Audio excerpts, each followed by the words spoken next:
So, there you go. Reasons why Resident Evil 3 is so much better than Code Veronica. There you go. All Code Veronica had in terms of antagonists were two seriously fucked up siblings. Okay? And that was cool. Okay, Code Veronica is... When it was just Alfred Ashford, it was cool. It was a little bit creepy. That one twin is dead, and it's just Alfred, and he's missed his sister so much that he started cross-dressing as her. And, that would have been creepy enough.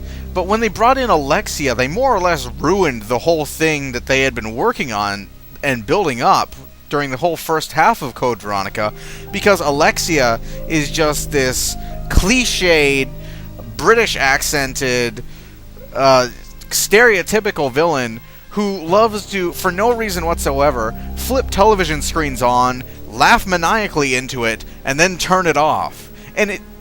Or walk up to a staircase and, laugh at somebody and then walk off. It becomes almost a running joke in Code Veronica for her to do this. She does it so many times. And it completely ruins it. I mean, yeah, she's creepy. She's a freaky, albino blonde twin thing. But, it isn't anywhere near as creepy as Alfred Ashford was. Although, that's not really saying much. While he was creepy, Alfred Ashford on his own was still pretty much a joke.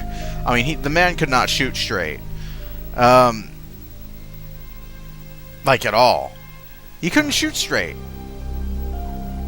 And he was a pussy. He was a wuss.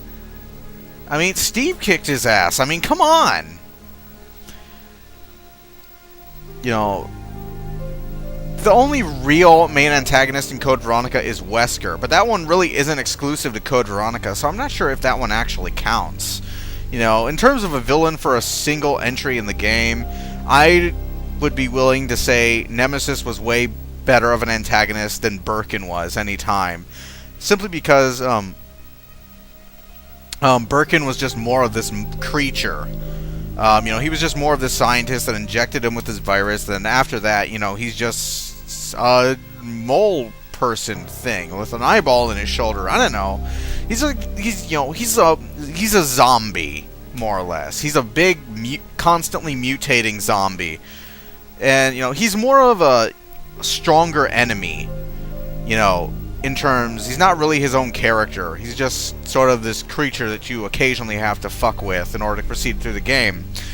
But Nemesis is one singular entity who you don't run into. He's not pursuing a supporting character. He's after you. And that's really what sets him apart from all the other antagonists in Resident Evil games. Because Chris Redfield and Wesker in the first Resident Evil, and by extension Jill Valentine and Wesker in the first Resident Evil, it's more or less accidental. Wesker never intended...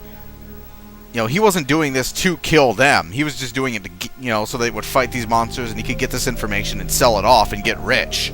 But, it wasn't really anything personal towards them. He wasn't after them, at least in the first Resident Evil. By Code Veronica, it's clear that Wesker has either developed some weird homoerotic homicidal fascination with Chris Redfield, or, is just so insane to the point of, hey, I just want to kill this guy, sounds like a good idea. I don't know. I mean, although, in support of the former, Wesker seems a bit too attached to the idea of having Redfield in his clutches. So, just pick one. But again, incidental. Resident Evil 2. Leon and Claire, they're complete strangers in this town. It's incidental. Resident Evil 4, again, incidental. They weren't after Leon. They just had the president's daughter. Leon just happened to get sent here to look for her, and now he's having to foil all of this. And it becomes slowly more personal between Leon and the Los Illuminados as the story progresses, especially once Leon finds out that he's got this thing inside of him. But, still, completely incidental. They never you know, they may have known he existed, but they never really gave a shit about him.